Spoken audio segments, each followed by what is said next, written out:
Bonjour à tous. En premier lieu, je souhaitais vous adresser mes meilleurs voeux et les meilleurs voeux de l'École supérieure d'art de La Réunion pour cette année 2023 que nous espérons pleine de beaux projets artistiques et de réussite pour nos étudiants et nos professeurs. Nous avons le plaisir et la joie d'accueillir en partenariat avec la Cité des Arts, qui vient d'être classé 5e établissement culturel de La Réunion selon le journal d'hier, je crois. Deux éminents conférenciers, Monsieur François Ebel qui interviendra demain à la Cité des Arts et Monsieur André Rouillet qui nous fait le plaisir d'être dans nos locaux aujourd'hui. Je vous accueille en tant que président de l'école et nous avons vraiment hâte de vous écouter, Monsieur Rouillet, puisque nous savons que vous êtes un historien et un conférencier, également un théoricien de l'art, et particulièrement de la photographie. Pour ceux qui pratiquent ce médium, ils savent qu'il y a notamment un ouvrage de référence qui a été publié chez Folio, la photographie, chez Folio, Folio ouais, Gallimard, puis Folio, qui est là d'ailleurs, je crois, cité. Donc, la photographie entre documents et art contemporain. Nous aurons le plaisir d'entendre une conférence sur la photo numérique, une autre photo pour une autre époque, celle du néolibéralisme. C'est donc avec hâte, et je serai bref parce que c'est vous qu'on doit écouter, que nous allons découvrir en quoi cette photo numérique est une autre photo pour une autre époque. Merci en tout cas, Monsieur Rouillet, d'être présent dans nos murs et de nous permettre de réfléchir avec vous sur ce nouvelle façon de travailler la photographie. Merci beaucoup. Merci, merci.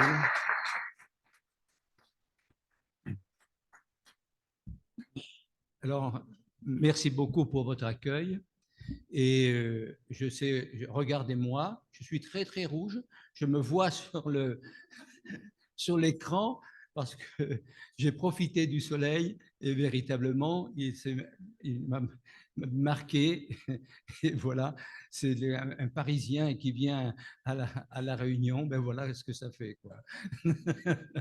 Bon, alors, effectivement, vous avez mentionné mon livre qui est paru chez Gallimard, et j'ai fait un livre ensuite qui s'appelle La photo numérique, une force néolibérale. C'est-à-dire que entre le moment où j'ai écrit ce livre, il y a tout un développement de la photographie numérique en rapport avec la société, et ça méritait d'être complètement pensé, parce que effectivement, les différences qu'il y a entre une photo sur papier qu'on tire dans un laboratoire avec des révélateurs et du fixateur, ce n'est pas tout à fait la même chose, même au niveau de la matière et au niveau du fonctionnement, etc., du rapport au réel et de la manière de voir. Donc, ce livre-là était sur le thème la photo numérique, qui est une autre photo pour une autre époque. Et cette époque autre pour laquelle elle est, c'est le néolibéralisme.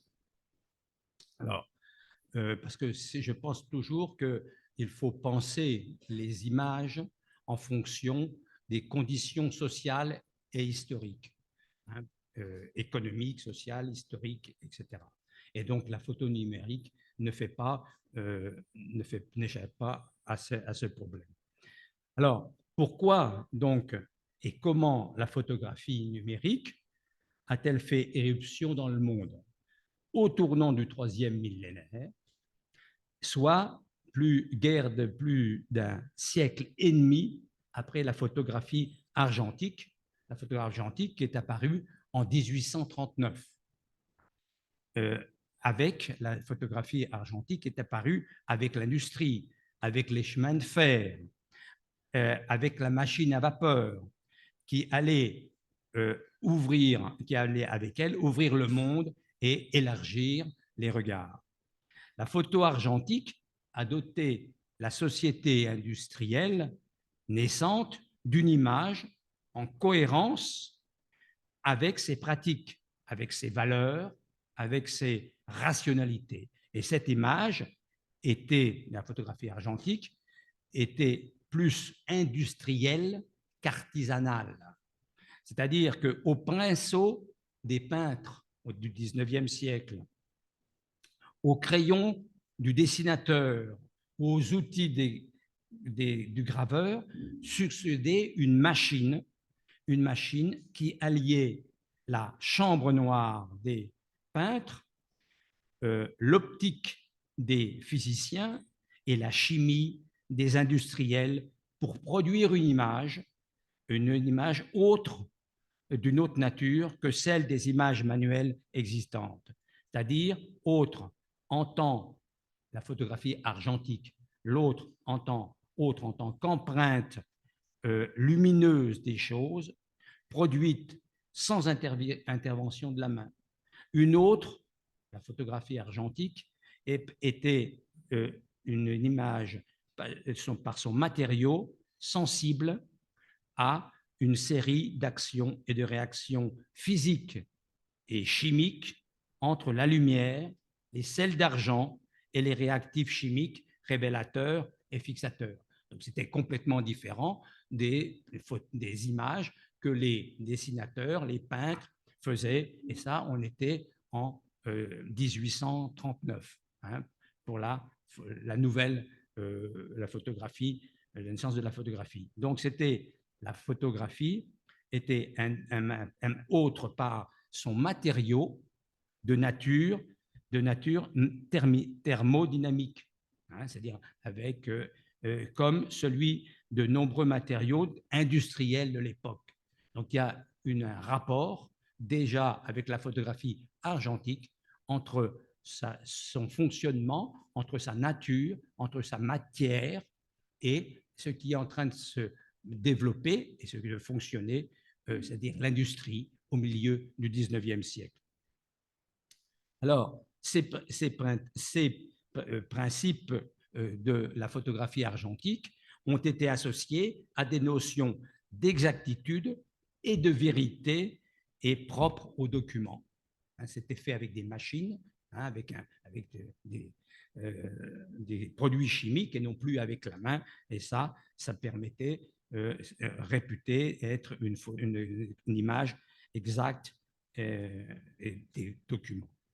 Mais la photo argentique n'est plus aujourd'hui, les photographies argentiques n'est plus aujourd'hui en mesure de documenter le monde. Ayant émergé avec la société industrielle, faite de matières industrielles et pilotée par des protocoles industriels, la photo argentique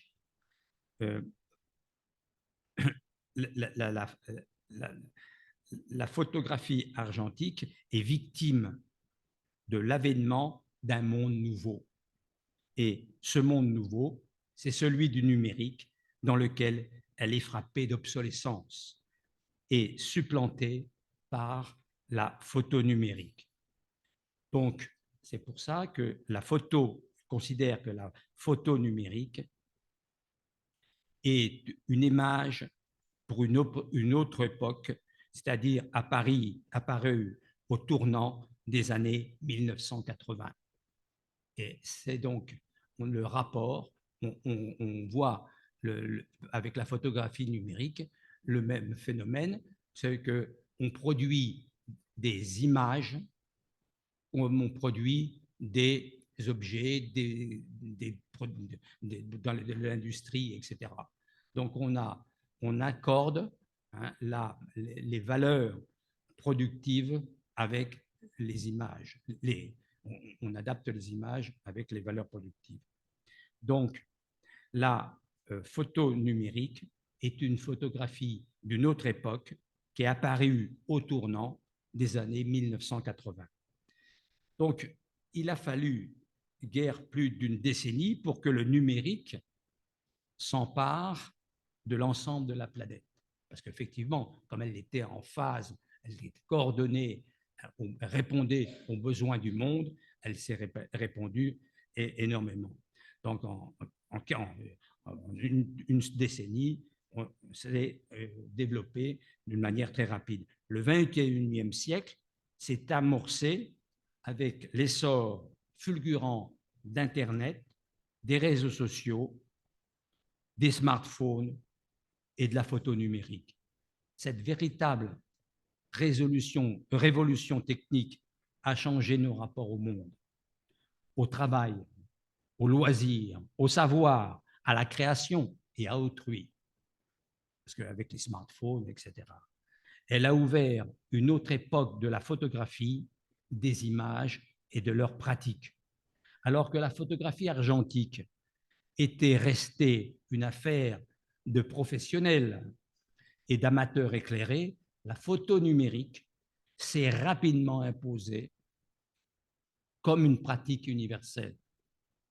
Presque tous les individus peuvent désormais, pour la première fois dans l'histoire de l'humanité, infiniment produire, diffuser et échanger des images.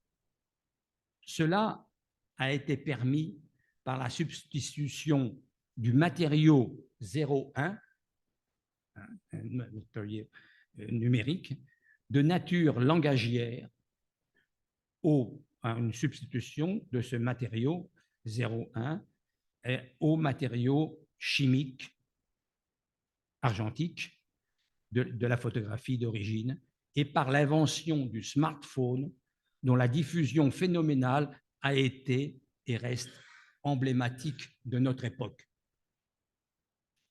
Plus du tiers des habitants de la planète sont en effet des utilisateurs actifs de smartphones, ce qui n'était pas du tout le cas avec la photographie argentique, qui ont créé l'homme nomade connecté du nouveau millénaire, toujours et partout ou presque accessible. Les clichés numériques s'affichent automatiquement sur l'écran de ces appareils et peuvent s'échanger instantanément via des réseaux omniprésents. Ce sont des êtres de langage qui circulent avec la fluidité et la célérité de l'information au tempo des dispositifs numériques. Le smartphone, ainsi connecté à ces réseaux, est l'agencement par excellence de la photo numérique. On voit bien la rupture de fait et en pratique, en matériel, de ce que faisait la photographie numérique. Donc ce n'est pas seulement une petite évolution, c'est une rupture, on pourrait appeler ça une révolution dans le domaine des images. Donc la photo argentique est une image chose, statique à regarder. La photo numérique est une image dynamique à échanger. La mobilité, l'échange, la communication, la vitesse, l'ubiquité, le numérique, tout ce sont les traits communs à la photo numérique et au marché mondial numérisé de ce début du XXIe siècle. On rentre dans le... Ce sont également cohérents avec la rationalité, avec la rationalité néolibérale. Celle-là même qui dissémine le modèle du marché dans tous les domaines et activités, même là où il n'est pas question d'argent. Ça, c'est Pierre Bourdieu qui note ça dans Un art moyen en 1965. Donc, mon propos est d'interroger la photo numérique en tant qu'elle a opéré une rupture en nature avec la photographie argentique et inauguré une nouvelle ère de la photo, des images et de leurs pratiques. Elle est abordée à travers l'ensemble de ses effets et déterminations, c'est-à-dire à l'intersection de la technique, de la société, de l'économie, de l'esthétique, du pouvoir, voire des processus d'individuation. Et plus globalement, dans ses rapports avec la rationalité néolibérale qui façonne l'époque. Donc, là, je vais aborder la question du matériau numérique, de la photo numérique. Par son matériau, la photo numérique est une image langage. Par ses surfaces d'inscription, elle est une image écran. Par son mode d'existence, elle est une image réseau. Donc on voit toutes les différences en nature qu'il y a déjà par rapport à la photographie argentique. Le matériau photonumérique se compose, je l'ai évoqué tout à l'heure, de suites de nombres codés en langage binaire. Les photos ne sont donc pas des choses palpables, mais des images calculées, incorporelles, qui s'affichent sur les écrans des ordinateurs, des smartphones ou des tablettes, et qui sont, par le biais des réseaux, accessibles en tout point connecté de la planète. Ce n'est pas rien comme changement de nature. Les smartphones et les réseaux numériques font basculer la photo du domaine des choses palpables au tirage, les tirages sur papier, dans celui des relations, des circulations, des échanges et des partages, celui des communications planétaires instantanées. C'est quand même formidable, ça. Hein. Les deux types de photos, l'une argentique, l'autre numérique, qui diffèrent essentiellement par la nature de leurs matériaux, seront ici respectivement désignés par les termes photo argentique et photo numérique, afin d'insister sur le fait qu'elles ressortissent à la photo tout en s'opposant foncièrement par leur hétérogénéité de matière.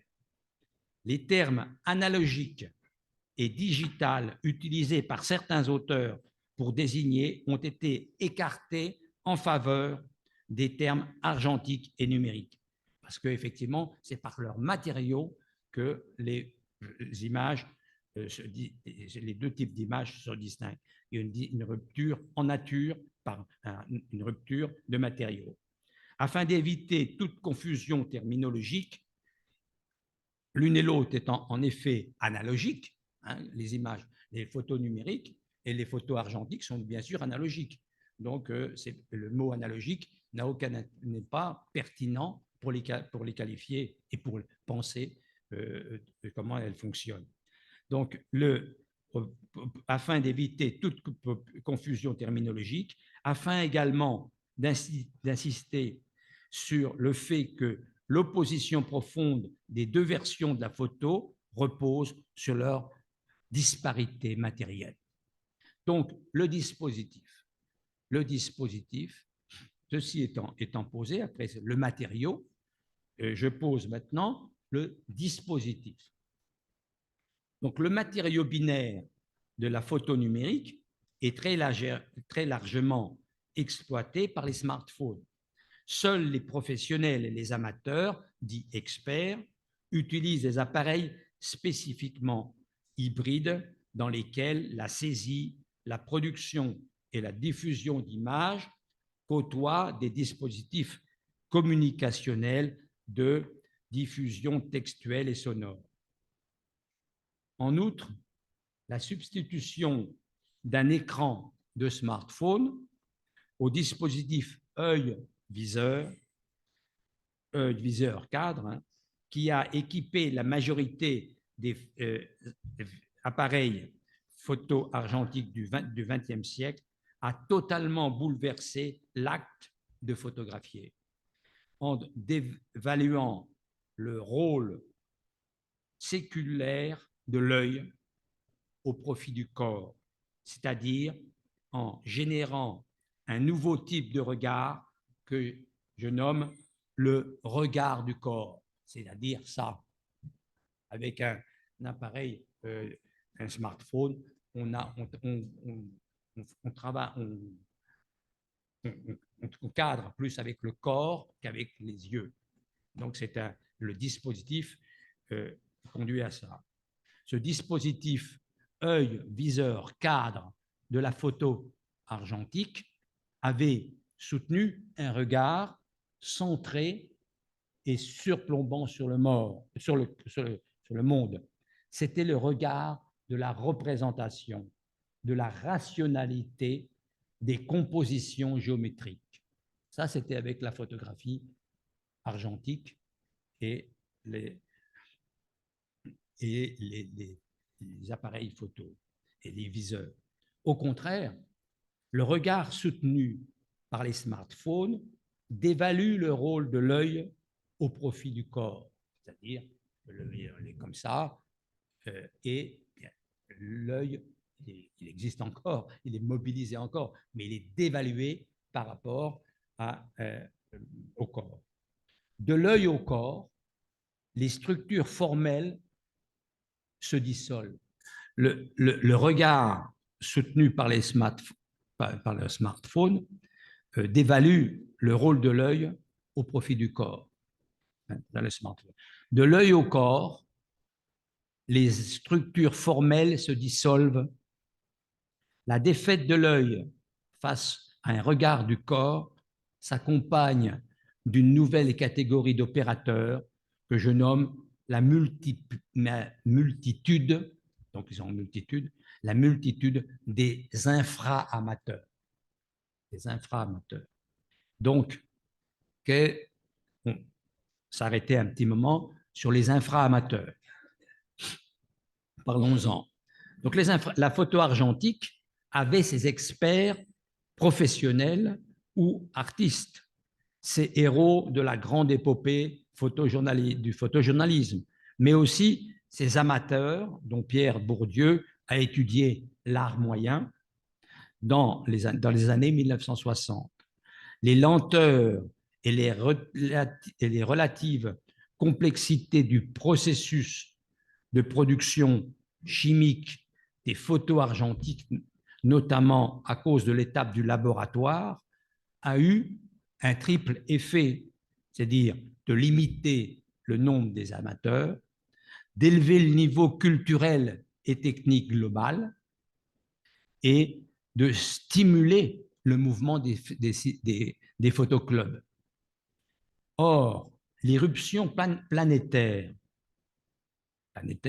de la photo numérique, provoquée par la généralisation des smartphones au début des années 2000, a complètement bouleversé la sociologie du milieu photographique en générant une nouvelle catégorie d'acteurs que je qualifie d'infra-amateurs. Infra-amateurs. Infra-amateurs. C'est-à-dire, ils sont ni photographes, ni artistes, ni même amateurs. Les infra-amateurs appartiennent à la masse des 3,75 milliards d'utilisateurs de smartphones et des réseaux sociaux. C'est pas rien comme jugement. Ces infra-amateurs, alors on comprend bien que quand je dis infra-amateur, c'est absolument pas péjoratif, parce que moi aussi je fais des photos avec mon smartphone. Hein, il n'y a pas l'aristocratie numérique, argentique, et puis non, là il faut pas, c'est pas du tout un mépris ni rien du tout. C'est essayer de comprendre ce qui se passe. Donc ces infra-amateurs qualifient sans employer les mêmes dispositifs, ni produire les mêmes types d'images, ni mobiliser les mêmes références culturelles, ni même les mêmes préoccupations artistiques que les praticiens professionnels de la photographie numérique. Toutefois, la multitude de ces infra-amateurs la masse de leur production, leur large méconnaissance des grands principes de l'esthétique, encore une fois, sans péjoratif, hein, et leur usage exclusif des smartphones leur confère une puissance esthétique aussi énorme qu'involontaire, puissance esthétique involontaire, qui submerge et ne cesse de faire dériver les pratiques et les formes des images, bien au-delà de la pratique nouvelle des selfies. Donc, essentiellement, le mode, je viens maintenant sur le point, le mode d'existence des photos. Le vrai photo, le vrai photo argentique, j'en fais un adjectif, hein, le vrai photo argentique avait la forme fixe et figée d'images choses. La forme photo numérique prospère dans l'ère du faux et des modulations, des vérités incertaines, du flux et du fluide des réseaux. Ce qui était fixé est devenu modulable. Les fonctionnalités chimiques des appareils photo-argentiques se sont virtualisées au sein des smartphones sous l'aspect d'une application photo incorporelle parmi d'autres. La mobilité et l'ubiquité sur les réseaux sont l'état ordinaire des images. Et cet état ordinaire, c'est la virtualité. Elles sont virtuelles en raison de leur accessibilité toujours ici et possiblement partout ailleurs. Ça, c'était absolument impensable avec la photographie argentique. Hein? Leur accessibilité toujours ici et possiblement partout ailleurs. La flexibilité aussi, leur spécificité, donc c'est la flexibilité de leur forme, toujours déjà retouchée par les logiciels de traitement d'image, recalculée, redimensionnée et modulée par les dispositifs de leur actualisation, les sites Internet, les smartphones, les tablettes. L'époque moderne a cru que les clichés photographie argentique avaient la vertu de capter la vérité à la surface des apparences. Ça, c'était la photographie argentique. À présent, la flexibilité, la fluidité et la virtualité des photos numériques font ostensiblement vaciller l'exact et le vrai. La vérité d'empreinte, propre à la photo argentique documentaire, la photo numérique oppose et propose d'autres formes de vérité où le vrai et le faux s'échangent et se mêlent. Sur ces palimpsestes que sont les écrans des smartphones et sur ces fabriques du faux que sont les logiciels de retouche tels que Photoshop. Ce vrai mélangé de doutes et de soupçons est plus problématique, mais peut-être non moins vrai que celui des documents empreintes photo-argentiques. Hein, voilà. Ce n'est pas tout noir d'un côté, tout blanc de l'autre. Entre smartphone et réseau, ce vrai photo numérique d'aujourd'hui est comme une écume du faux. Donc, je vais maintenant aborder les passages de la photo argentique à la photo numérique. La photo numérique a donc fait basculer les composantes de la photo d'une époque à une autre.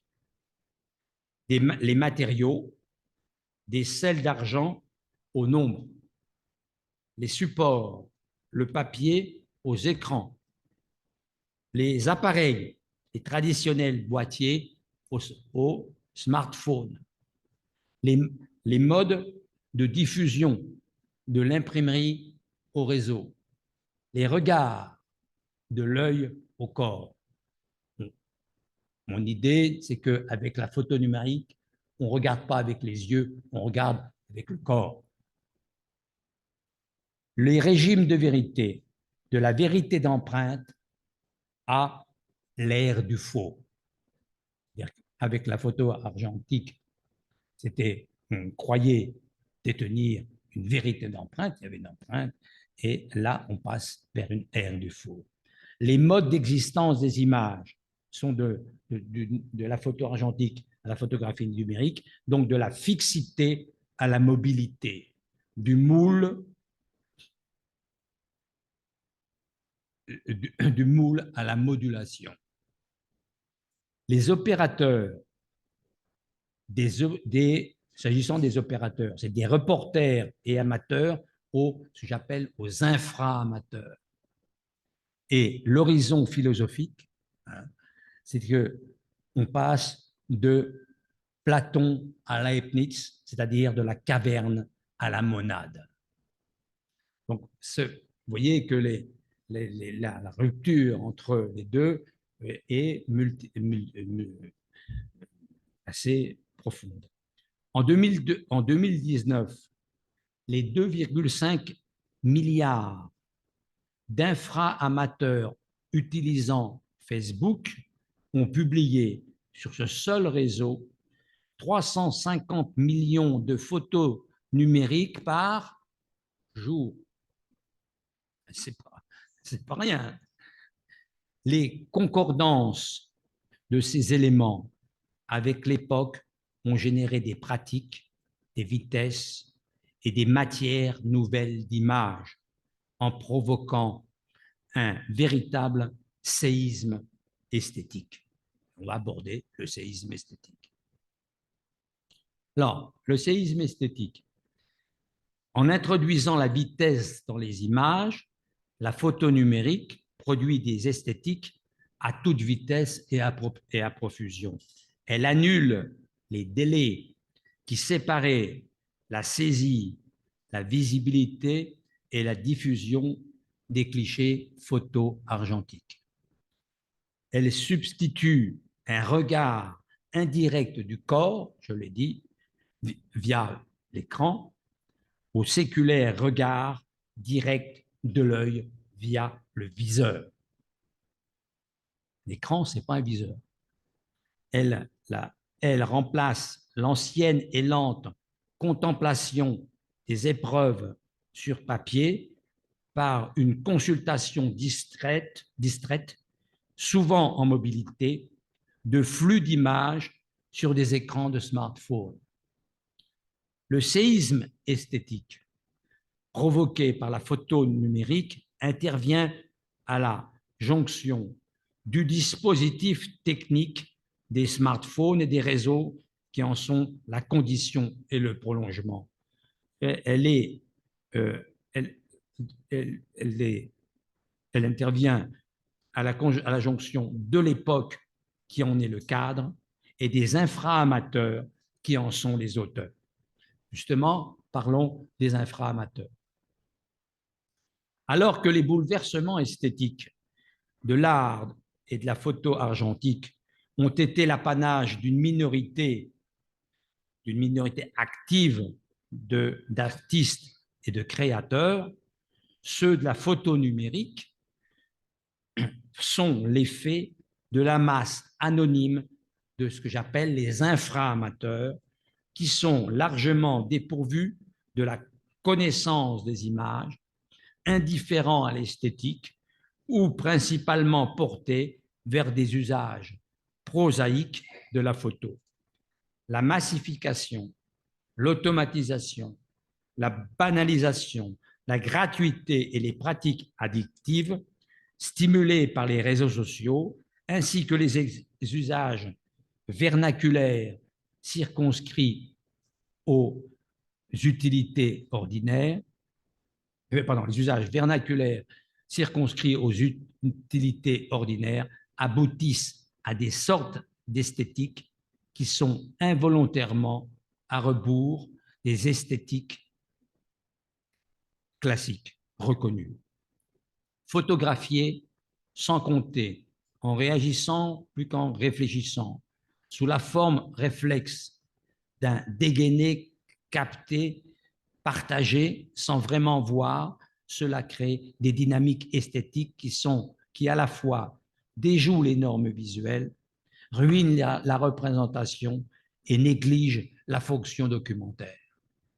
La photo numérique des infra-amateurs fait ainsi émerger des réalités enfouies dans les zones aveugles de la culture et de la photographie numérique documentaire.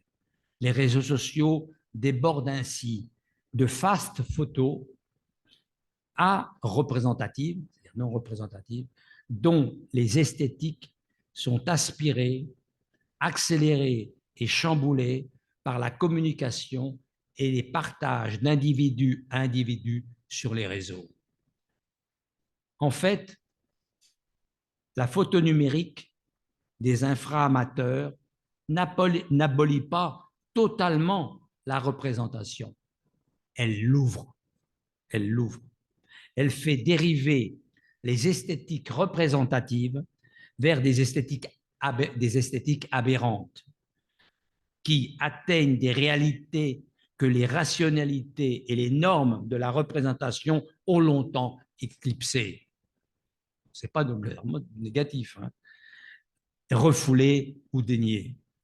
La photo des infra-amateurs fait remonter du sans-fond à la surface des images, hors de toute intention et volonté, mais aussi de tous les savoir-faire établis, les infra-amateurs refondent le monde du visible.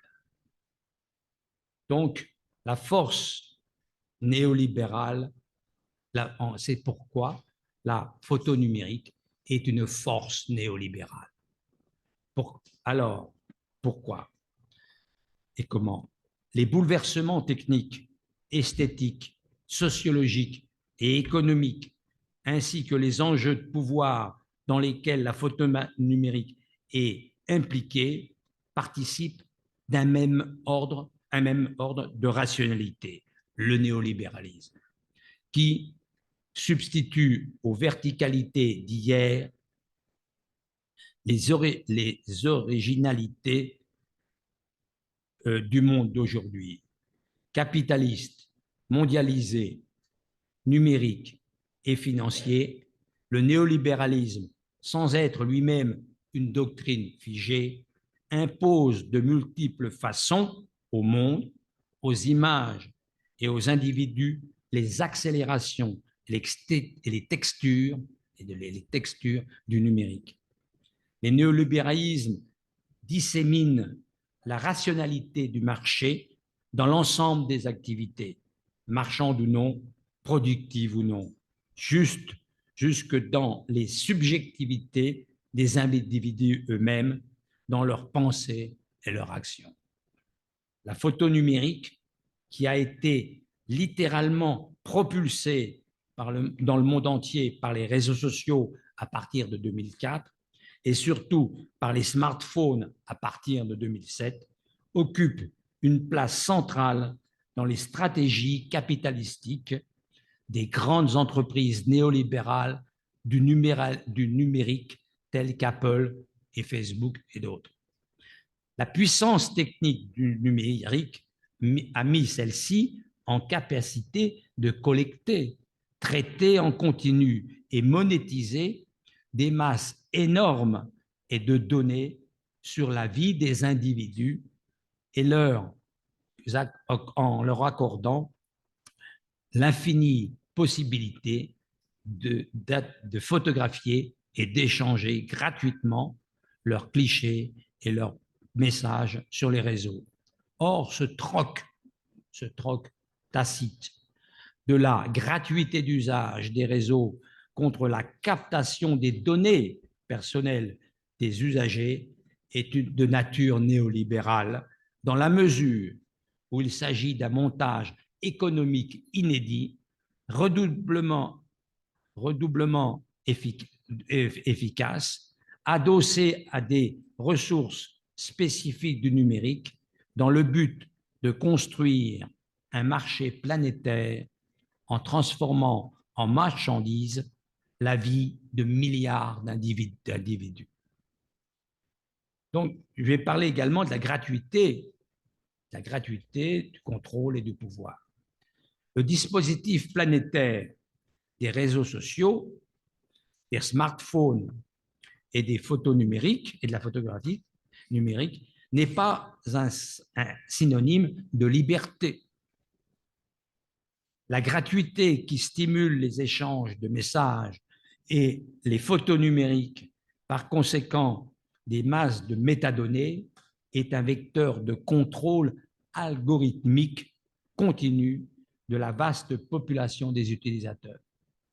Ce contrôle est d'autant plus efficace qu'il se part d'un lexique riche en termes empathiques tels que ami, partage, j'aime, etc., et toujours de la notion de liberté. Contrairement au croisement des réseaux sociaux, des smartphones et de la photo numérique, se constitue ainsi un pouvoir paradoxal de nature historiquement inédite, un pouvoir séducteur. Un pouvoir séducteur. La gratuité d'usage pour les utilisateurs est elle-même paradoxale parce qu'elle est la base d'une nouvelle économie d'essence néolibérale qui convertit en faveur des opérateurs cette gratuité en capitaux vertigineux et capitalisation boursière phénoménale. En août 2018, Apple a atteint le record d'une capitalisation boursière de 1 000 milliards de dollars.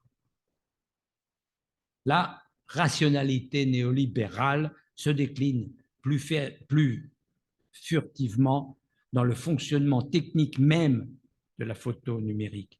La quasi-simultanéité de la saisie, de la disponibilité des clichés et de leur accessibilité sur les réseaux est en concordance avec l'accélération, la fluidité et la mondialisation des marchés, ainsi qu'avec l'ensemble des activités et des relations humaines contemporaines.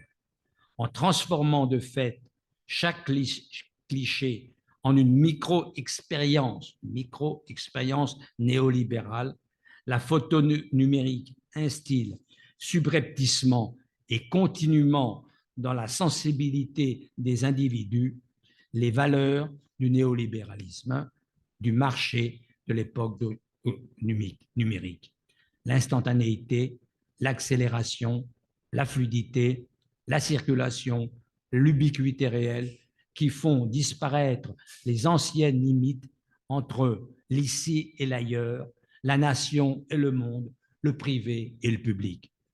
Les proximités de valeurs et de fonctionnement que unissent la photo numérique au néolibéralisme sur les terrains de l'économie, des vitesses, des libertés, des pouvoirs et même des modes d'individuation font de la photo numérique une force néolibérale.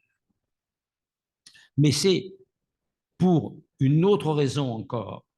Contrairement à la photographie argentique, qui a été documentaire et qui avait les formes d'un savoir, la photo numérique est processuelle et communicationnelle. Elle a les forces d'un pouvoir. La forme est du domaine des choses, la force ressortie aux actions. Une logique représentative des forces et des pouvoirs photonumériques a succédé à la logique représentative et documentaire des formes et des savoirs photo-argentiques. Un séisme indissociablement technique, économique, social et esthétique, un séisme photonumérique et néolibéral qui fait époque. Donc, la nouvelle, c'est donc on est à part avec la photo numérique, C'est une image, une nouvelle image d'un monde nouveau. Aucune nouvelle image n'apparaît ex nihilo sans répondre à un certain degré de nécessité extra-iconique de nature économique, technique et sociale. La photo argentique a moins été l'invention de Niepce et de Daguerre ou de Talbot qu'une production de la société industrielle naissante dans l'Occident du milieu du 19e siècle, c'est-à-dire un moyen pour établir une relation pertinente des hommes avec le monde qui était en train de naître. Ça, c'était la photographie argentique au 19e siècle. Mon propos soutient donc l'hypothèse que la photo numérique est apparue dans le surgissement d'un autre monde au sein d'un monde industriel en pleine mutation. Et que cet autre monde dans lequel la puissance économique et symbolique de l'industrie déclinée au profit de la communication dynamique continue en temps réel de tous avec tous est à la fois néolibéral et numérique. Cette hypothèse portait en elle-même la nécessité d'adopter une méthode différente des approches qui ont montré leurs limites à propos de la photographie argentique. Mon approche de la photo numérique prend pleinement en considération le fait qu'elle n'est pas une image chose statique et figée, mais une image en mouvement sans être une image du mouvement, comme le sont celles du cinéma, de la télévision ou de la vidéo. La photo numérique est en mouvement par un ensemble de propriétés, sa fluidité, son infinie flexibilité, son accès presque instantané et sa réelle ubiquité sur les réseaux. Cette extrême mobilité des clichés photonumériques au sein et entre tous les milieux de la société, par-delà les frontières réelles et symboliques, proches et lointaines, fait de la photo numérique une image hautement relationnelle qui met potentiellement chacun en contact et dialogue direct avec une multitude d'individus. Les photos argentiques étaient des choses, celles de la photo numérique sont des entités dynamiques, efficientes et incorporelles, des forces. Ce sont des forces. Donc,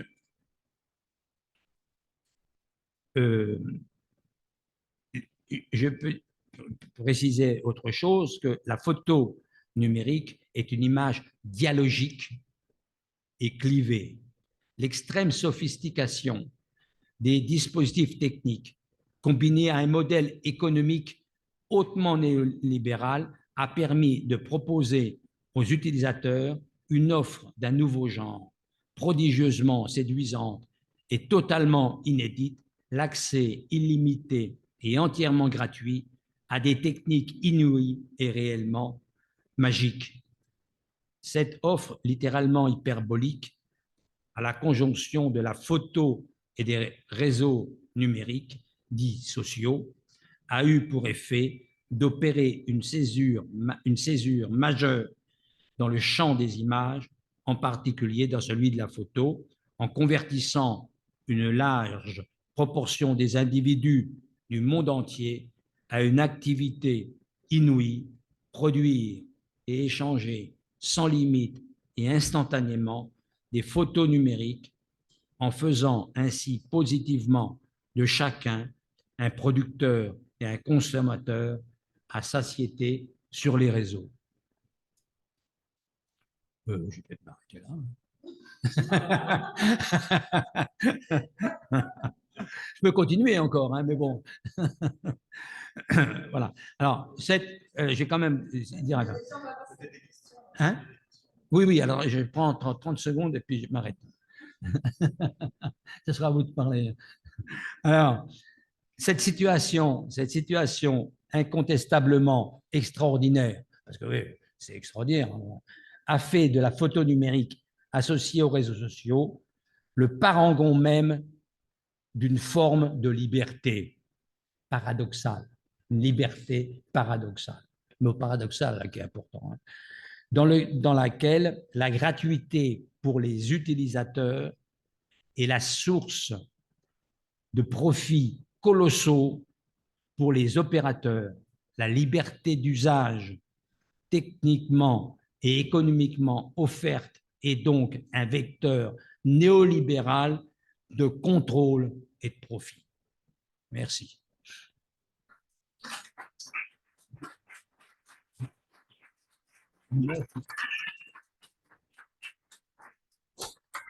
Alors, je suis prêt à répondre à toutes les questions.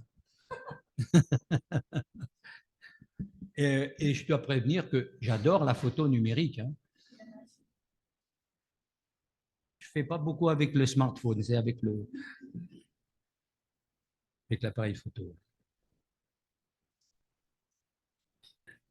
Pardon. Non, mais oui, c'était pour revenir sur un point où je n'étais pas sûr de bien comprendre entre le rapport justement de l'œil au corps. Du fait, j'ai compris la partie en fait sur l'œil dans le sens où justement c'est plus une question de viseur, mais qu'il y a un écran entre les deux et qu'on n'a plus justement cette proximité avec notre œil et qu'on comprend vraiment ce qu'on photographie. Mais c'est plus par rapport au corps que j'ai pas trop saisi en fait comment il était privilégié par rapport à l'œil et par rapport à notre ancienne manière de photographier en argentique. Alors, c'est très simple. Je n'ai pas mon téléphone. Hein. Voilà, oui, c'est très simple. Quand je suis avec un appareil avec un viseur, qu'est-ce que je fais? Je mets l'œil sur le viseur et là, je peux véritablement, en déplaçant légèrement, etc., gérer où c'est.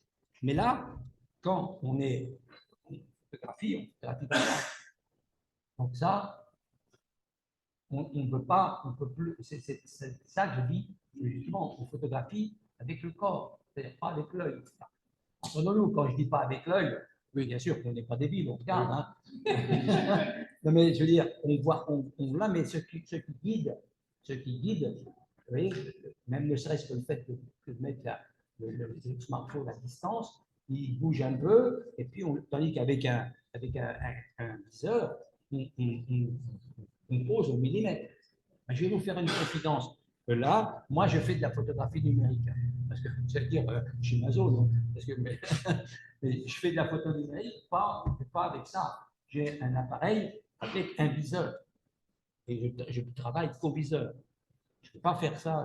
Moi, je ne fais pas de photos avec ça. J'en fais avec, beaucoup avec. Parce que c'est un matériau. Ça vous convainc, ça? C'est parfait, merci. Oui, Cher André, merci d'abord pour cet exposé toujours brillant. J'ai beaucoup aimé vous lire à une époque de photographie et on ne s'était pas vu depuis longtemps. Il y a beaucoup de choses sur lesquelles je ne suis absolument pas d'accord avec vous. Ah, ben ça, j'adore ça. J'adore ça. Mais absolument pas d'accord. Alors, dis, et la première, c'est la réponse que vous venez de faire. La photographie a effectivement toujours évolué en fonction de l'évolution des techniques. Ce n'est pas le numérique qui a changé ça. Tous les 10 ans, il y a eu une révolution. On a commencé par une chambre. On était cachés et on voyait les gens à l'envers. Et on leur mettait le cou serré pour pas qu'ils bougent parce que la pose était longue. Alors, on va passer toutes les étapes. Le Leica a permis une agilité, ce que vous venez de faire à l'instant. On voit un film de Cartier-Bresson, il est sur la pointe des pieds, comme ça, en train d'attendre ce que certains ont appelé instant décisif, mais qu'il appelait, lui, l'image à la sauvette. Le terme est assez précis, puisqu'il prenait une photo, il s'en allait cacher derrière son appareil. Vous et moi, on est de la génération du réflexe. Quand le réflexe est apparu, cet appareil à visier direct avec le miroir, dont vous avez la nostalgie parce qu'il n'y a plus cette proximité avec ce char d'assaut qui était le réflexe, puisqu'entre nous et l'autre, il y avait cet appareil énorme qui nous cachait. Et l'autre ne voyait pas ce qu'on faisait. Et c'est vrai que le smartphone, que vous appelez smartphones, on pourrait débattre de ce que c'est que smart, intelligent, phone, au sens péjoratif ou au sens primaire. Non, ça n'est pas le sujet. Le smartphone fait qu'on met à distance différemment du réflexe. Mais en fait, on revient au réflexe. Qu'est-ce qu'on faisait avec le réflexe? On était comme ça. Qu'est-ce qu'on faisait avec la chambre? On était comme ça. Donc, il y a eu plein de périodes de la photographie. Le smartphone n'apporte pas autre qu'une autre différence. Il ajoute sur la palette. Là, on parle du smartphone. Je pense qu'il y a une grande confusion entre Internet et smartphone. Mais ça, c'est une autre histoire. Le smartphone permet une chose que ne permettait pas la photographie, que l'on peut aimer ou ne pas aimer, c'est que le smartphone permet de voir immédiatement l'image. Or, qu'est-ce qui est important dans une image? C'est le cadrage, c'est la relation à l'autre, c'est la relation au monde. C'est le cadrage, c'est ce qui se passe ici, là. Or, le smartphone nous donne très exactement le cadrage instantanément. Si on veut s'intéresser au cadrage, le smartphone vous donne le cadrage. Alors que l'appareil photo, qu'il soit Leica, qu'il soit chambre, qu'il soit dans la chambre, c'est une exception. Mais le réflexe, il fallait attendre que le film soit développé pour qu'on sache si même la photo était réussie. Je vais vous dire un travers de ça que vous pourriez ajouter dans vos notes, c'est que le numérique, j'ai entendu un jour un top modèle raconter ses séances avant et après le numérique. Dans les séances argentiques, le photographe était avec le top modèle pour faire une photo de mode. Il y avait un engagement physique. Déjà, regardez Blow Up. C'est un engagement physique, plus que un peu caricaturé dans Blow Up, mais c'est un engagement physique. Sauf qu'il y avait le mystère du développement. Ça, c'est un truc vachement intéressant, le mystère du développement. On aime ou on n'aime pas. L'aventure de rater éventuellement ce qu'on est en train de faire ou de le réussir. Avec le numérique, il n'y a pas de mystère, on sait tout de suite. En revanche, qu'est-ce qui se passe? Que font les photographes de mode aujourd'hui? Alors oui, tu fais ça, tu bouges, tout de suite, ils regardent leur moniteur, ils ne sont plus avec le modèle qui essaye de satisfaire le photographe dans sa recherche. Et le modèle se sent seul désormais. Alors qu'avant, la photo se faisait à deux, disent les modèles. Tout ça, c'est des différences. Mais ce n'est pas nécessairement l'un contre l'autre. Ce n'est pas nécessairement l'un contre l'autre. Je pense qu'il y a une grande confusion entre... Je peux être très d'accord avec l'approche de l'enjeu néolibéral, le flicage par Internet, évidemment. C'est l'enjeu d'Internet en général. D'ailleurs, les jeunes aujourd'hui, ils font de moins en moins de photos, ils font des films sur Internet. Mais les films fliquent tout autant, vous suivent tout autant par rapport à la consommation, est-ce qu'on va essayer de vous fourguer du point de vue de consommation, etc. etc. Mais ça n'est pas l'attitude photographique. Ce n'est pas ça n'est pas l'attitude photographique. L'attitude photographique, elle est dans le regard. Et le smartphone n'a jamais permis autant instantanément de bien cadrer. D'ailleurs, le niveau, la qualité de ce que moi j'ai pu voir en tant que commissaire d'exposition chez les amateurs que je croise, le niveau est bien meilleur que quand j'ai commencé il y a 42 ans et que Kodak me disait les amateurs font 2,5 films par an. Je rappelle que le film d'un amateur, c'était 12 vues. C'est-à-dire qu'il faisait moins de 30 vues par an. Et donc, il ne pouvait pas progresser. Aujourd'hui, il voit de la photo tout le temps, il progresse. D'ailleurs, les premiers pas d'Instagram, c'était un lieu critique de photographie. Je trouve qu'il y a une grande confusion. Pour moi, et je pourrais le développer plus longuement, mais je vais m'arrêter, mais le numérique agrandit la palette du photographe, qu'il soit amateur ou qu'il soit professionnel. Ça n'a jamais été l'un contre l'autre. Et vous avez effleuré le sujet de l'économie de la photographie du point de vue du pratiquant. Avant, c'était le monde occidental qui regardait le monde des pauvres. Aujourd'hui, tout le monde peut regarder et tout le monde peut diffuser. C'est un énorme progrès. C'est fantastique. Qu'est-ce qui manque? Il manque des gens qui font notre métier sur la photo, qui avons appris avec l'argentique, qui soient formés à regarder le numérique et à le trier pour ce qui restera plus proche de l'art ou simplement plus proche ce que vous avez raison d'appeler une diffusion à outrance, comme l'était la photographie d'amateur avant. Il y a plein de photographes amateurs familiaux, je veux dire, pas du tout de photographes conscients des photoclubs. Je vous rappelle que les photoclubs, on disait tous que c'était nul à l'époque, hein, la production des photoclubs. Mais, donc c'est les mêmes que les infra-amateurs, c'est les mêmes. En revanche, les photographes conscients, c'est une autre histoire, mais ils peuvent choisir le numérique. Il y a je trouve qu'il y a une grande confusion. Et dernier point, et je m'arrête, je me tais après. Néolibéralisme, ok, on vit en plein dedans, mais sauf erreur de ma part, Kodak était au top du Nasdaq, Fuji, Canon étaient au top de l'indice Nikkei.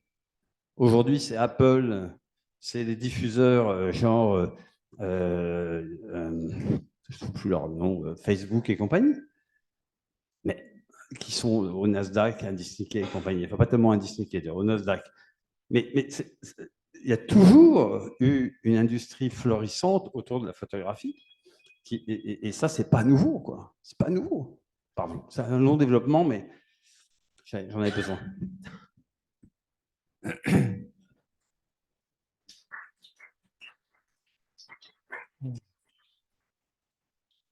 Le problème,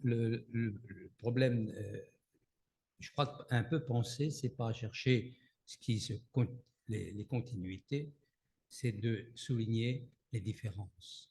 Et effectivement, il y a pareil. D'ailleurs, je vais faire pour aller dans votre sens, je vais faire dire une chose, c'est que moi, je fais de la photographie numérique. Oui, mais c'est pas le problème.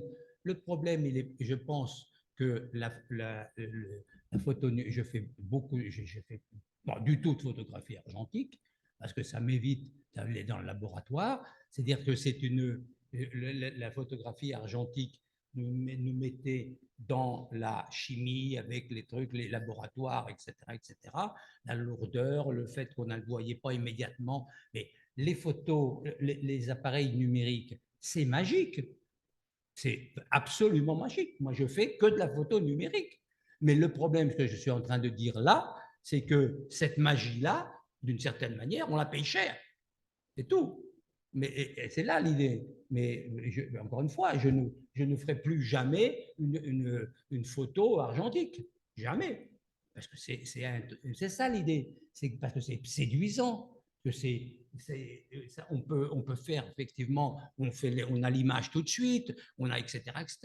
Hein, bon, voilà, donc c'est ça. Mais ce qu'il y a derrière cet intérêt et cette facilité absolument extraordinaire, géniale. Si elle n'était pas géniale, les profits, etc., qui se font dans le domaine, n'auraient pas lieu. Moi,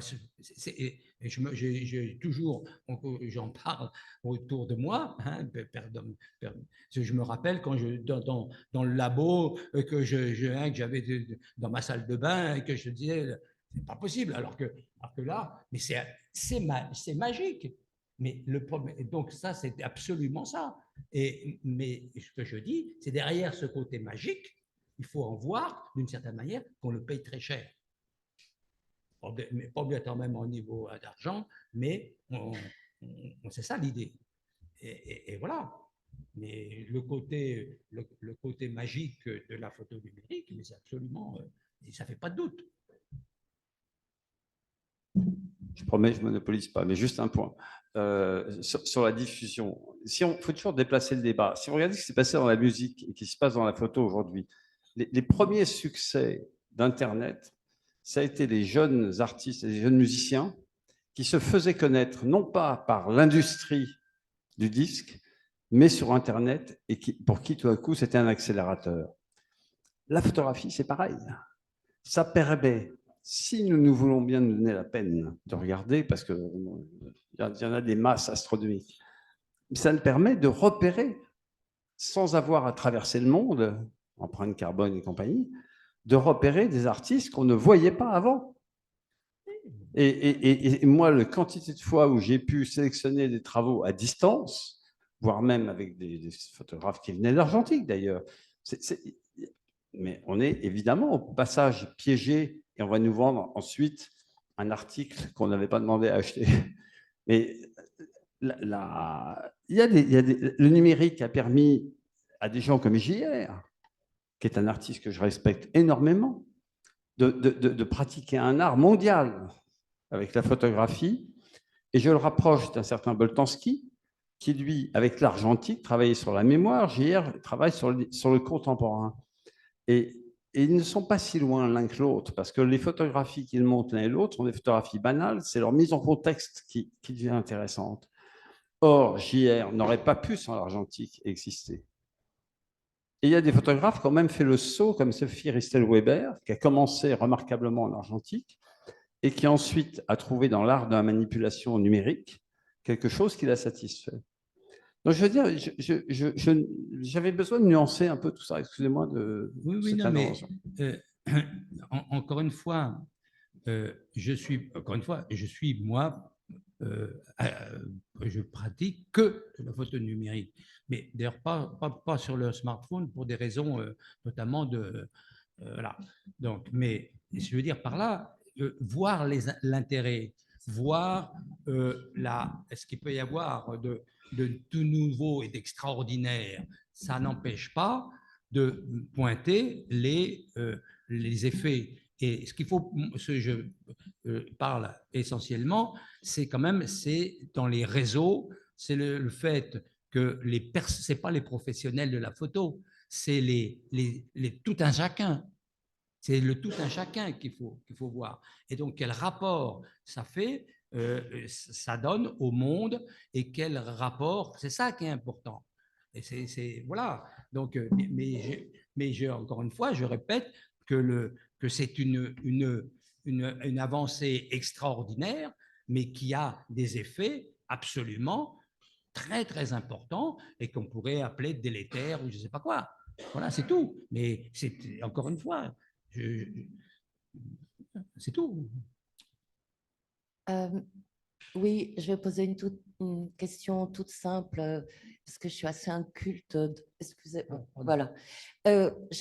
Pourriez-vous nous expliquer en quoi on la paie cher? Pour là vous aviez dit... Hein? Ça empêche quoi? On la paye cher. De quoi? C'est ce que vous avez dit, non? Oui, c'est très. Oui, oui. Non, mais c'est très. Oui.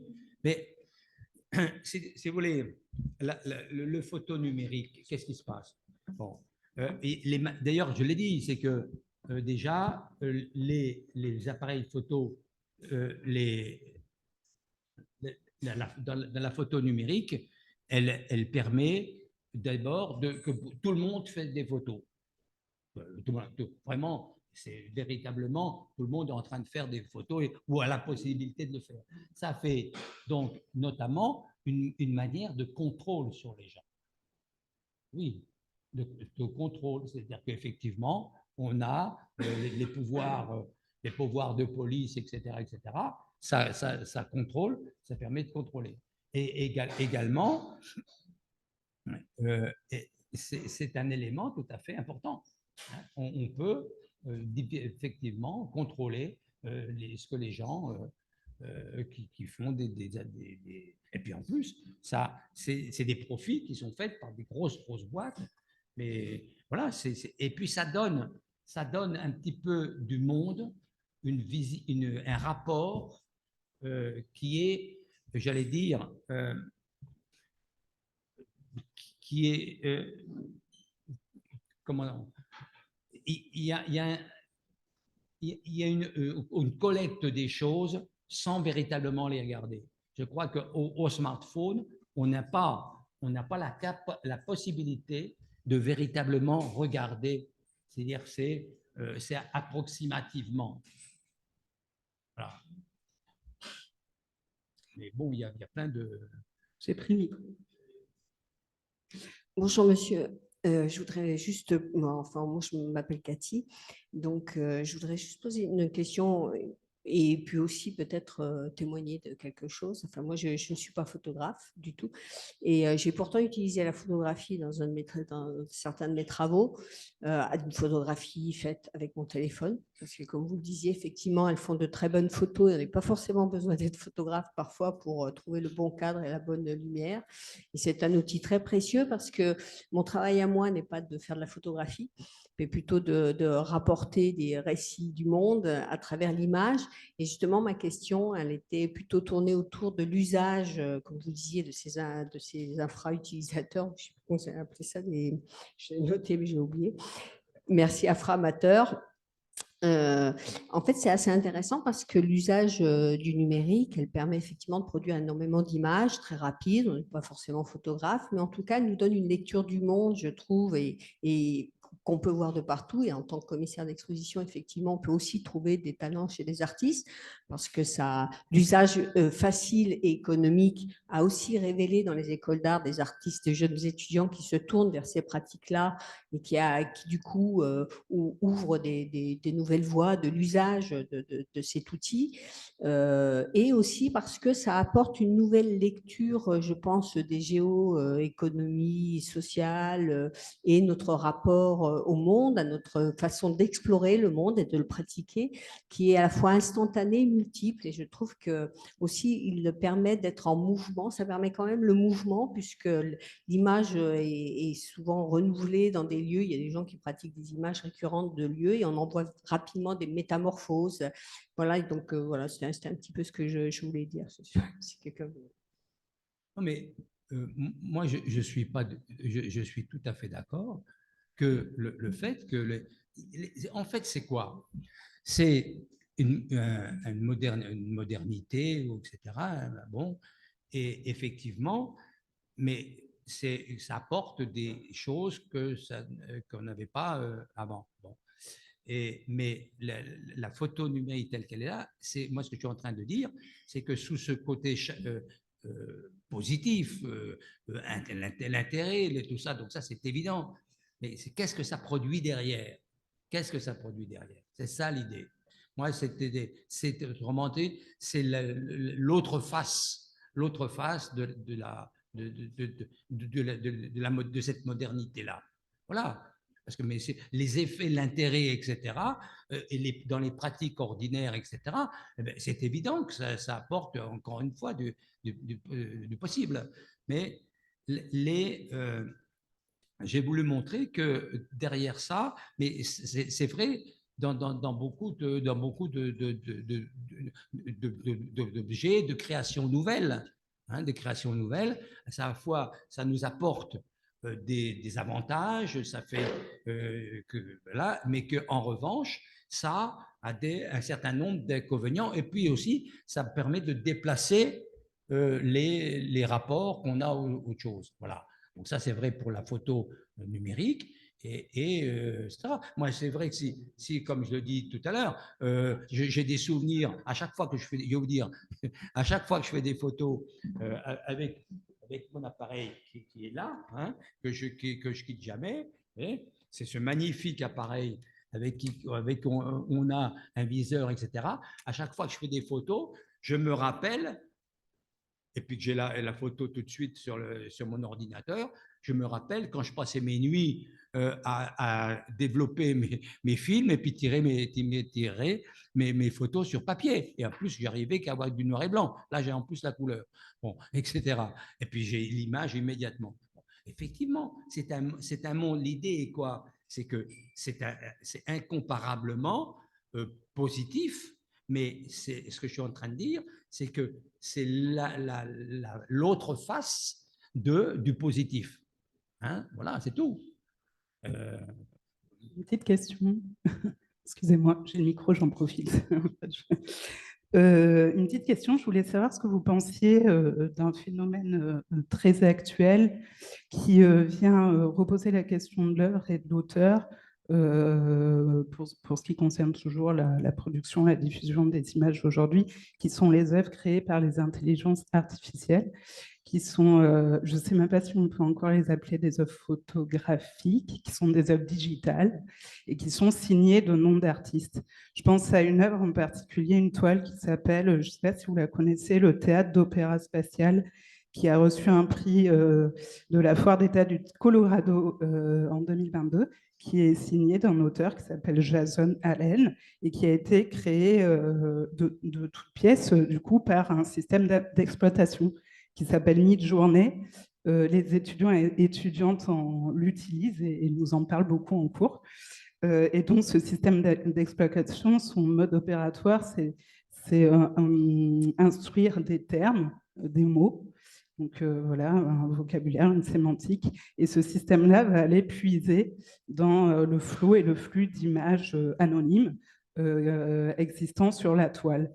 Voilà, cet auteur-là, lui, qui a reçu ce prix, dit que pour lui, ce système d'exploitation, ces intelligences artificielles sont des outils au même titre qu'un pinceau ou qu'un appareil photo, du coup, et que ce qui va faire la différence, c'est se loge dans l'intention et l'impulsion créatrice qui va activer cet outil et qui va donc faire œuvre. Voilà, en gros, une question sur les intelligences artificielles et leur impact sur l'œuvre et l'image.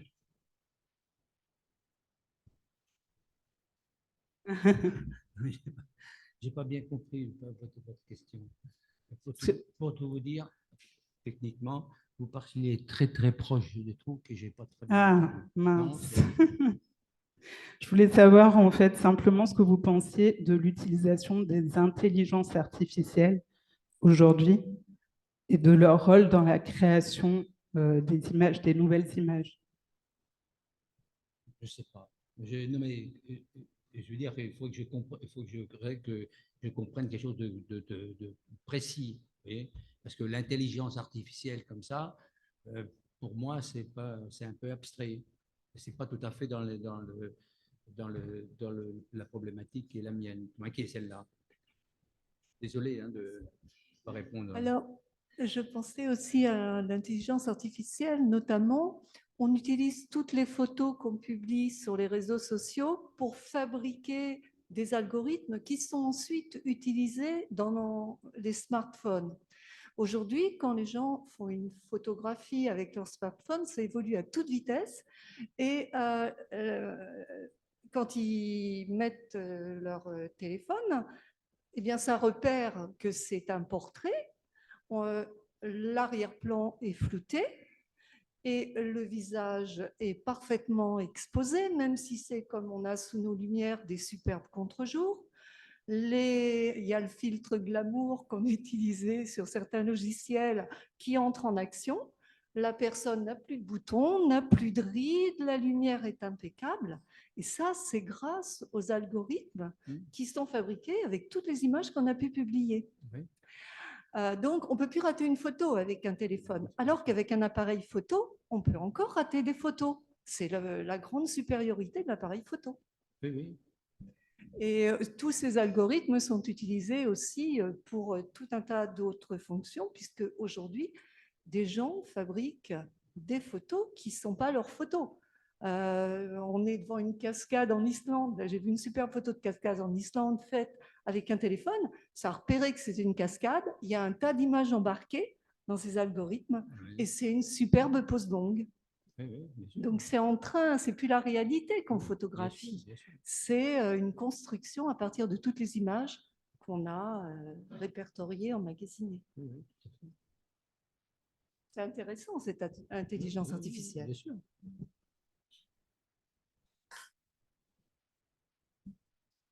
Monsieur Rouillet, nous voyons que l'image provoque un véritable débat parce que l'image, elle est là, elle est partout et nous sommes tous au cœur d'un immense fleuve d'images qui, de mon point de vue, nous dépasse très largement. Et je pense que vous avez abordé la question de la systémie générale autour des images et effectivement, les images construisent, s'inventent dans un contexte, vous l'avez notamment expliqué. Je rejoindrai mon ami François Ebel sur certains points. Oui, oui, je pense que tu redoutais. Tu redoutais. Non, ce que je voulais dire, c'est que effectivement, la question très actuelle, mais actuellement, aujourd'hui, on est au cœur de tellement de questions actuelles. L'intelligence artificielle, les applications, les nouveaux logiciels, les non-fundable tokens, les NFT, le metaverse. Do you dig that? Do you catch that? Voilà. Donc, on est vraiment au cœur de questions essentielles et dont et vous avez, dans votre exposé, commencé à aborder ce que ça implique.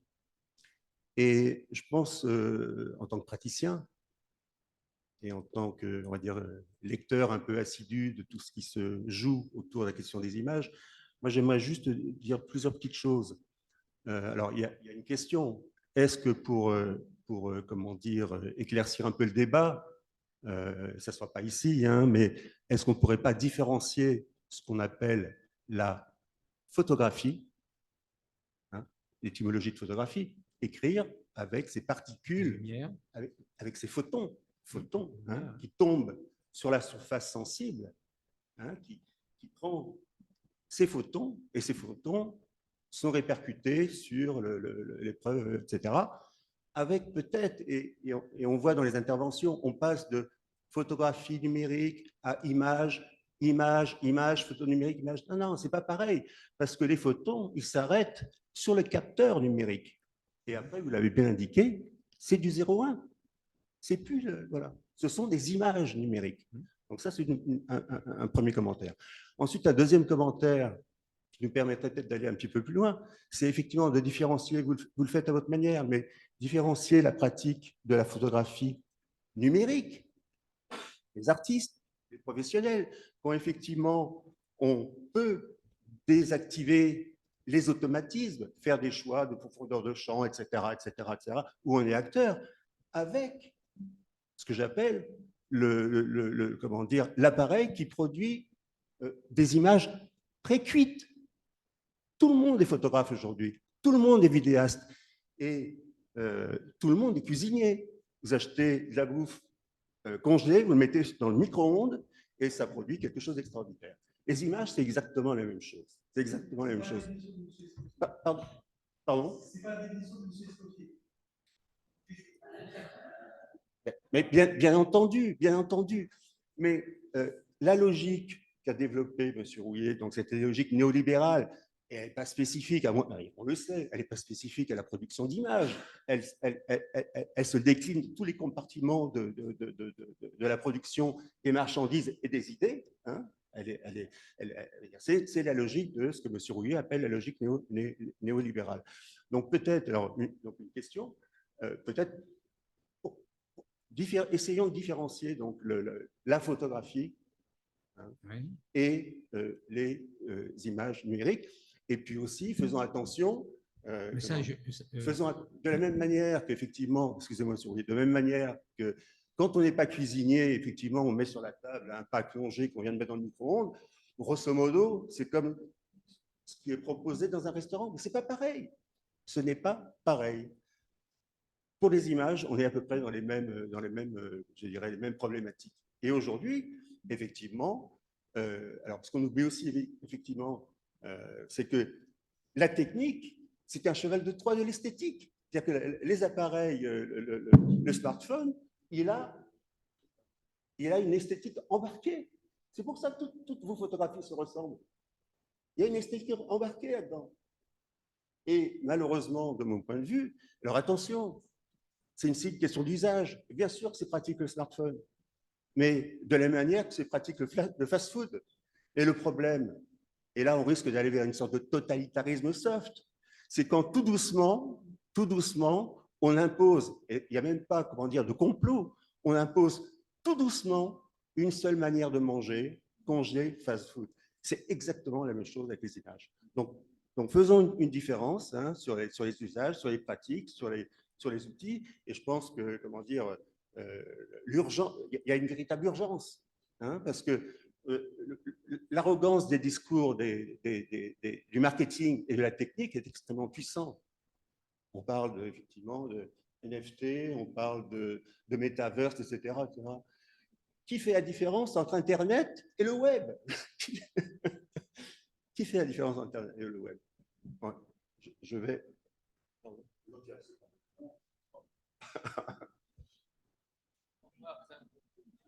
3 mots. J'aime bien que tu en gardes du corps. Si. Par rapport à la question sur l'intelligence artificielle, je pense que c'est extrêmement récent. On en parle beaucoup en ce moment. On en parle pour la musique. J'entendais l'autre jour à la radio d'inventer une chanson qui aurait pu être écrite par Jean-Jacques Goldman. Alors, on fournit un certain nombre de textes et la machine va inventer une chanson. C'était aujourd'hui ce que j'ai entendu à France Inter, absolument insipide. Mais assurément, dans un an, ça sera bien meilleur et on va se rapprocher de ce que Jean-Jacques Goldman aurait pu inventer. En photo, c'est pareil. Par contre, ce que l'on n'a pas aujourd'hui, c'est le recul sur ce que cette intelligence artificielle va-t-elle savoir créer la poésie. Mais il n'en restera pas moins que pour créer une poésie, parce que qu'est-ce qui différencie une photo de chez Yellow Corner d'une même photo du même site par quelqu'un qu'on admire? La poésie. C'est la poésie. Chez Yellow Corner, souvent, il manque le petit degré de poésie.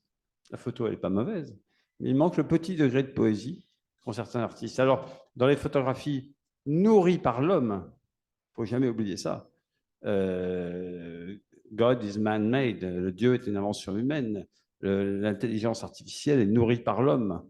Donc, on est au même endroit. Si ça produit de la poésie, on pourra s'y intéresser. Je voulais rappeler également l'existence d'un photographe assez intéressant, extrêmement célébré, qui s'appelle Andreas Gursky.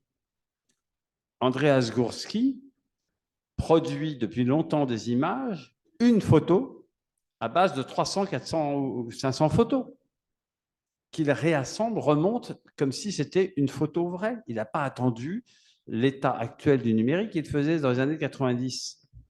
Donc cette manipulation extrême, les artistes l'ont inventée avant même que les industriels l'inventent. Donc il y a là-dedans des points à méditer, parce que je veux dire, tant qu'il y aura à l'origine et à l'arrivée l'homme à la production, l'homme dans le choix et de la poésie au milieu, on aura quelque chose. Et dernier point, la photographie vernaculaire, vous l'avez effleuré tout à l'heure, qui est un champ passionnant. La photographie de Monsieur Tout-le-Monde, qui est largement diffusée depuis l'Instamatique Kodak. Aujourd'hui, depuis une vingtaine d'années, 25 ans, il y a des commissaires, il y a des conservateurs qui s'intéressent à ce champ qui était méprisé avant. C'était des communions, des bar mitzvahs, des anniversaires et les fêtes de Noël, et la nouvelle bagnole. Aujourd'hui, il y a des gens qui se plongent dans cette masse, ce qui semblait hier une masse. Aujourd'hui, c'est ridicule par rapport au je ne sais plus quel chiffre vous avez cité, vertigineux tout à l'heure sur Internet. Mais aujourd'hui, il y a des commissaires, il y a des éditeurs, il y a des conservateurs, il y a des collectionneurs qui se plongent dans le vernaculaire pour aller lui faire dire quelque chose dont on pensait que c'était méprisable. Ce n'étaient même pas des infra-amateurs, ce n'étaient même pas des amateurs photographes, c'était des gens qui enregistraient des phénomènes familiaux, des événements de leur vie, comme on fait le bloc-notes avec notre appareil photo. Or, ça prend de la valeur avec le temps, à partir du moment où on fait un filtre. Donc, il faut la poésie de l'artiste, le filtre des experts.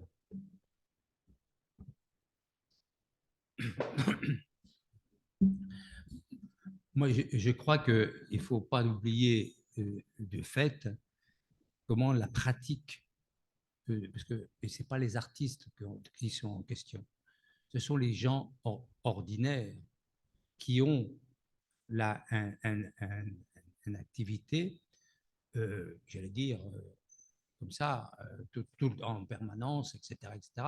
Et c'est un truc complètement nouveau. C'est ce que offre le numérique et notamment les smartphones. Et c'est ça qui va donner un rapport au monde qui est médiatisé, parle par le smartphone. Et c'est ça qu'il faut bien penser. Il ne faut pas considérer les questions des professionnels, etc. Les professionnels, ils ont les photographes, les reporters, etc., ne sont pas véritablement, ils ne font pas ça avec les smartphones. Donc la question, c'est cette question-là qu'il faut penser. C'est avec aujourd'hui, tout le monde va se passer. Ouais, beaucoup de gens médiatisent via le smartphone avec le numérique. Voilà. Et ça c'est pas un smartphone. Ça, c'est pas un smartphone. C'est du numérique, mais c'est pas un smartphone.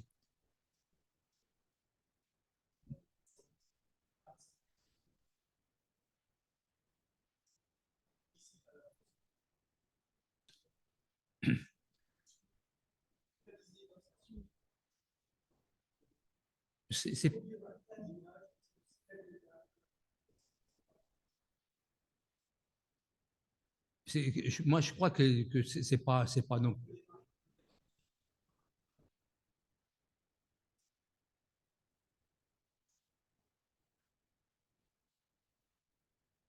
Je ne comprends pas bien votre question. Finalement, je n'entends peut-être pas trop bien votre question. Ah, ça empêche de penser. Oui, mais... Oui. Peut-être, oui, c'est ça. Oui, peut-être. Oui, tout à fait. En fait, c'est d'une certaine manière, ce que je crois, c'est qu'un smartphone, c'est un écran devant le monde. C'est-à-dire que c'est qu'effectivement, c'est que ça transforme le monde d'une certaine manière. On regarde pas la réalité, mais on la voit à travers un outil qui est un smartphone. C'est ça l'idée. Et regarder je sais pas, dans la rue ou dans des lieux des lieux comme ça de visite, les gens, tac, tac, tac, tac, ils ne regardent pas, ils voient à travers le smartphone. C'est ça la question. La question, et leur smartphone est d'une certaine manière ce par quoi ils voient le monde.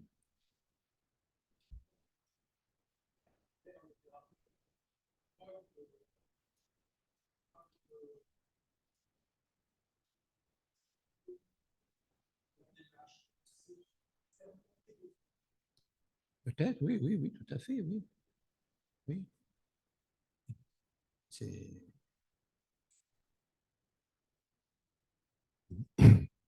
Je voulais en terminer en vous remerciant encore, M. André Rouillet. Je n'ai pas eu le sentiment que c'était argentique contre numérique, ni Ebel versus Rouillet. Au contraire, un échange, un débat, une réflexion sur une évolution du numérique et l'impact que cela entraîne dans un domaine particulier artistique. Je crois comme vous que cette gratuité est une chance, même si elle est utilisée et qu'on devient parfois des produits pour les GAFAM maintenant, puisqu'on les appelle les GAFAM. Et je crois également, comme l'a dit M. Ebel, que l'utilisation massive à travers d'autres outils, même du temps de l'argentique, a commencé à être étudiée, et même Christophe Boltanski a écrit Lévi de Jacob à partir des photomatons qu'il a trouvés à propos de ce personnage, et donc faire cette enquête sur ce travail photographique, ces éléments photographiques. Ce n'était pas un travail photographique, ces éléments photographiques qui avaient été tirés. J'aimerais donc vous remercier l'un et l'autre, remercier la Cité des Arts, et en terminer par ma question, parce que je suis fasciné par les périodes de rupture. Jeremy Rifkin, dans la troisième révolution industrielle, The Third Industrial Revolution, dit que nous vivons une période de crise majeure avec l'émergence des nouvelles technologies et donc une troisième révolution. la révolution néolithique avec l'agriculture, la révolution industrielle et cette troisième révolution. Pardon ? C'est mon propos. C'est ça, exactement. C'est mon propos. On a dit, certains historiens de l'art ont dit au XIXe siècle que la photographie aurait mangé la laine sur le dos de la peinture. Est-ce que vous pensez que la photographie numérique est susceptible de manger la laine sur le dos de la peinture et de l'art contemporain aujourd'hui? Non, non. Je crois que l'art contemporain est assez grand pour agir, de se donner des moyens et des matériaux qui se limitent pas à la photographie. Mais moi, ce que je pense que c'est que là, quand je parle des smartphones, c'est que c'est ce que j'appelle les infra-amateurs, c'est-à-dire c'est des gens qui voient le monde à travers leur smartphone. Et c'est ça qu'est la question. C'est gratuit, c'est ça l'idée. Et donc, c'est pas les professionnels, parce que les professionnels, ils prendront encore du temps pour faire une bonne photo, un cadrage, etc., etc. Et c'est ça. On regarde pas le monde, parce qu'on a une chose qui est absolument formidable avec un smartphone, qui est on l'enregistre et on le partage, mais on ne le regarde pas. C'est pour ça que ça donne une distance et non pas un approfondissement. C'est ça le smartphone, c'est l'objet néolibéral véritablement de la photo. C'est ça l'idée. Merci à vous.